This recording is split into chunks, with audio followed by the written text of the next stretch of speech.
what's up guys, welcome back to the channel, and on today's video I'm reviewing a shoe that is in probably, I don't know, my favorite segment of running shoes. We're talking road to trail. And guys, today we are looking at the Craft NORDLITE ULTRA 2. Let's get into it.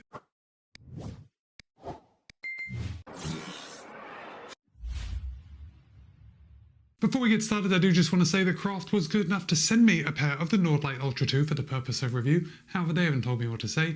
They don't have any editorial privileges, and all the thoughts and opinions are my own. With that said, you're going to be able to pick up a pair of the Craft NORDLITE ULTRA 2 for $160. Of course, I'll place a link in the show notes below in case you want to pick up a pair for yourself. Now, first of all, this is the first road to trail Craft shoe that I've reviewed. I didn't review the original NORDLITE ULTRA, and that's probably a good thing because they ran into some fit issues. At least that's what the reviewers were saying. However, this year, Craft has made some big improvements because they have made the NORDLITE ULTRA 2 on a new last. And in case you don't know, this is a really big deal for a shoe company to do that. Like a lot of times, they're not making a new last every year for a new shoe. It's very unusual. But they went ahead, they made a new last because they wanted the NORDLITE ULTRA 2 to have a better and a more reliable fit, and that it does. It fits beautifully. Also, let's just talk about Craft aesthetics. It seems to me, and I know aesthetics are a very subjective thing, but I love the whole Craft design. I love the logo, I love how simple it is. Just, I don't know, screams refined. Does that make sense? I don't know. But this is actually the second Craft shoe that I'm reviewing, and I've actually had this for quite a while. I've put a few miles in this. But the first Craft shoe that really made me fall in love with Craft running shoes is right back here. This is the Shoe Pro, and this thing is just a work of art. But you know, we're not talking about that shoe. That's a race day speed demon. This is a daily trainer. It's a do-it-all daily trainer. You can run on the roads, you can run on the trails. And it's a max cushion daily trainer. Because the NORDLITE ULTRA 2 has 40 in the heel, 34 in the forefoot for a 6mm drop. Now, Craft claims that in a US men's size 9, the NORDLITE ULTRA 2 will tip the scale at 10.86 ounces or 308 grams. However, in my size, a US men's size 12.5, it'll tip the scale at 12.3 ounces or 349 grams. So definitely not the lightest shoe, but also if you compare it to other trail shoes, it's not overly heavy either. And it flows very well underfoot, but we'll talk more about that in the ride section. So why don't we jump right in and get started at the top and work our way down. And I'm going to hold this up. And guys, it seems like I talk about the same parts of running shoes on all my running shoe review videos, but this heel collar is just, it's padded, but not really overly padded. It's very thinly padded, especially for a daily trainer, and that is something that I can really get behind. I'm just not a fan of that overly stuffed heel collar. So kudos to Craft, you did a good job with there. The heel counter, it's semi-rigid. Now let me show you. I mean, it's rigid. I don't think anyone is going to have any heel slip, but it's not super rock hard back here. Like I can kind of press it down a little bit. Of course, we got this nice heel pull right in the back in case you need a little extra help getting the shoe on, but I did get a good heel lock in the NORDLITE ULTRA 2. Coming to the tongue, again, Craft, kudos, you haven't overstuffed your tongue. Let me just go back to the heel collar padding, how minimal it is, and then the tongue is also pretty minimal. And I'm surprised that the Ultra 2 is tipping the scale in my size at 349 grams because all the components just seem to be very light. Anyway, the tongue is fairly thin, especially for a daily trainer. I mean, it's not race day thin, but it's a very, very thinly padded tongue. The tongue is gusseted on both sides, and we have a little lace loop there. Didn't have any issues with the tongue migrating whatsoever. For the upper, Craft is using a TPU and recycled polyester woven mesh upper. It's really nice and very light. And of course, I'm holding the shoe up. I have the light shining on me behind the camera, and I can see right through the shoe. This is a very light upper. Of course, I didn't have any breathability issues running in the Ultra 2. And this is going to be a shoe that I and you are going to be able to comfortably run through the summer in. Like no one's going to be overheating in this shoe. As far as the overlays go, yeah, I mean, the branding is very minimal here on the lateral side. We have an underlay coming around the toe box just to keep that off your foot. Of course, that reinforcement along the eyelet chain. But we do have that extra eyelet hole right at the top in case you wanted to do the lace lock. And then we just got some overlays coming around the heel. You can see how much this upper stands up. There's a little reinforcement on the inside, but also this mesh upper is quite solid. Is that the right word?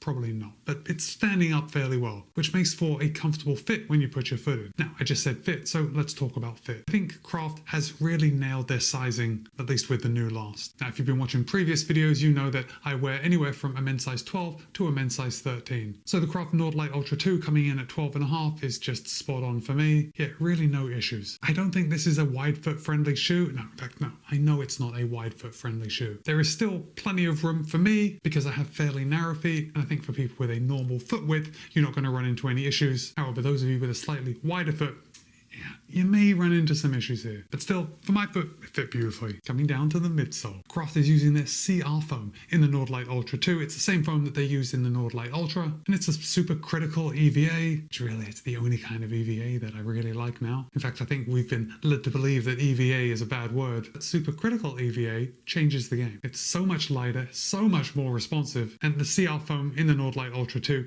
it's really a good foam. But also, the CR foam is created using sustainable technologies, and that is to minimize the environmental impact. So when you buy a pair of the NORDLITE ULTRA 2 and you're running them, you're basically saving the planet. Now, Craft also says in the copy on their website that the CR foam provides 3 times more damping and energy return compared to regular midsole foams. Of course, it's 2025. Can we say what a regular midsole foam is? I don't know. I imagine that they're comparing it to just normal EVA. But either way, 3 times more energy return, again, it's a good supporting argument for a supercritical EVA. Now remember at the beginning, I did say that the NORDLITE ULTRA 2 is a road to trail shoe. And if we come down to the bottom, that is where it's going to become most apparent. We do have some pretty good lugs here on the bottom. So the NORDLITE ULTRA 2 is going to give you that grip when you need it. I'd say probably best on gravel. Like I would call this a gravel shoe. If you get into any trouble, anything really technical, maybe anything muddy, these lugs probably aren't going to cut it, but for your day-to-day stuff, this is going to be perfect.